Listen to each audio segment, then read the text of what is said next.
খেলা শুরু হওয়ার মাস দুয়েক পর আমি কমলিকাকে দেখা করতে বলি। কমলিকা না করে দিয়েছিল। তারপরে কয়েকবার বলেছিলাম, ও রাজি হয়নি। মাস ছয়েক পর একবার খুব জোরাজোরি করার পর ও রাজি হয়েছিল দেখা করতে।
কমলিকা যেন হঠাৎ হঠাৎ করে কোথায় উধাও হয়ে গেল।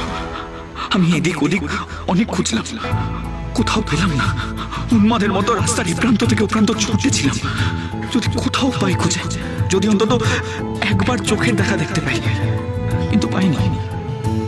সেই প্রথম আর সেই শেষ।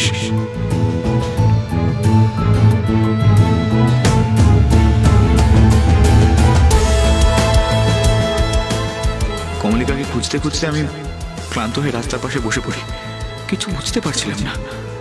কমলিকা দেখা করতে এলো, কিন্তু দেখা না করেই চলে গেল কেন? একটা মানুষ এভাবে উধাও হয়ে যেতে পারে কি করে নিমেষে? নাকি সবটাই আমার ভুল? কমলিকা আসেইনি, সবটাই আমার কল্পনা। এই সময় আমার ফোনে হঠাৎ কমলিকার একটা মেসেজ আসে। সরি রিজু, পারলে তুমি আমাকে ক্ষমা করে দিও।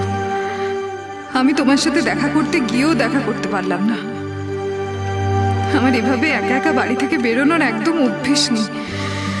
তবু মনের মধ্যে অনেকটা সাহস জুগিয়ে আমি দেখা করতে গেছিলাম তোমার সাথে, কিন্তু শেষ পর্যন্ত পারলাম না। আমার খুব ভয় করছিল, যদি কেউ দেখে ফেলে আমাদের একসাথে। রিজু রিজু, আমি দিন দিন তোমার প্রতি দুর্বল হয়ে যাচ্ছি, তোমার উপর নির্ভরশীল হয়ে যাচ্ছি।